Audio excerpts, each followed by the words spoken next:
আসসালামু আলাইকুম। কেমন আছেন সুপ্রিয় দর্শক? নিশ্চয়ই ভালো আছেন। কন্যাদের জন্য বিকেলের নাস্তা তৈরি করছি। রামেন, মোমো আর হচ্ছে চা। এটা হচ্ছে কোরিয়ান রামেন। এই রামেনটা রাহা দিদি অনেক পছন্দ করে। এর কারণ হলো এই রামেনটা প্রচুর ঝাল। এটাকে বলে 3 স্পাইসি। যার কারণে মানে এত ঝাল, এই ঝালটা আমার কন্যারা খায় আর নাক দিয়ে চোখ দিয়ে পানি পড়তে থাকে। আর এটা এত ঝাল যে আপনাদের ভাইয়া এটা খেতেই পারে না। তো কন্যাদের জন্য আমি রামেন রান্না করছি। রামেনের সাথে আবার 4টা মোমো আমি ভেজে নিচ্ছি।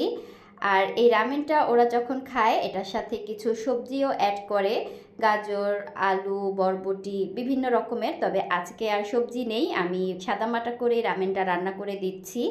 সবসময় রাহা নিজেই এটা রান্না করে, তবে ওর পরীক্ষার সময় এখন যদি রান্না করতে আসে তাহলে পরীক্ষাতে একটু প্রবলেম হবে, পড়ালেখাতে ডিস্টার্ব হবে। তাই আমাকে বলছে আম্মু একটু কিছু করে দাও। তো ওদের যেহেতু রামেন পছন্দ, ওদের পছন্দের রামেনটাই আমি রান্না করছি। সবসময় ওরা রান্না করে আমি দেখি, আজকে ওদের মতো করেই রামেনটা আমি রেডি করে দিচ্ছি। কয়েকটা আলু আমি ছোট ছোট করে কেটে ভেজে নিয়েছি আর এখন বেশি করে পানি দিয়ে রামেনটা সিদ্ধ করছি। রামেনের প্যাকেটের ভিতরে ছোট একটা মশলার প্যাকেট থাকে, সেই মশলাটা দিয়েছি, সাথে আবার ম্যাগি মশলাও দিয়েছি।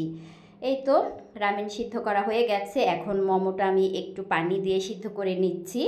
ওরা যখন রামেন রান্না করে রামেনের সাথে সসেসটাই দিয়ে থাকে, আজকে ঘরে সসেস নেই তাই আমি মোমোটাই ভেজে দিলাম। এই তো রেডি কন্যাদের রামেন। তাদের জন্য আমি 2টা বাটির মধ্যে রামেন তুলে নিলাম আর সাথে আমার জন্য ছোট্ট একটা বাটিতে তুলে নিলাম। আর আপনাদের ভাইয়া যেহেতু রামেন খাবে না, তার জন্য আমি কিছু পাস্তা রান্না করছি। পাস্তাটা আপনাদের ভাইয়ার অনেক পছন্দ।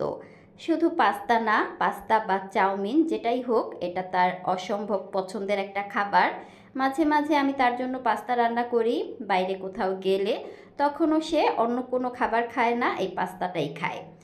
এখন চলে এলাম রাতের জন্য রান্না করতে। তেমন কিছু রান্না করব না, সব কিছু রান্না করাই আছে। এখন শুধু আমি কই মাছটা ভেজে নিব। কই মাছের মধ্যে আমি মশলা মাখিয়ে রেখেছিলাম প্রায় 1 ঘন্টা আগে। এখন এই মাছটাকে আমি শুধু ফ্রাই করছি। আমার কন্যারা আবার মাছ পছন্দ করে না। রাহা মাঝে মাঝে একটু খায়, রিদি তো কখনো প্লেটেই নেয় না। যাই হোক, আমি 4টা কই মাছ নিয়েছি। আপনাদের ভাইয়ার আবার কই মাছটা অনেক পছন্দ। যদিও কই মাছটা আমি আগে কখনো খাইনি, আমার তেমন একটা পছন্দ না। তবে আপনাদের ভাইয়ার জন্য আমাকে এখন খেতে হয়। আমি না খেলে তখন দেখা যায় সেও খেতে চায় না। এই তো কই মাছ ভাজা কমপ্লিট। কেমন লাগলো আমার আজকের কন্যাদের পছন্দের রামেন রান্না, আপনাদের ভাইয়ার পছন্দের পাস্তা রান্না আর রাতের জন্য কই মাছ ভাজা। আজ তাহলে এখানেই বিদায় নিচ্ছি। আবার দেখা হবে পরবর্তী ভিডিওতে। সবাই ভালো থাকবেন। আল্লাহ হাফেজ।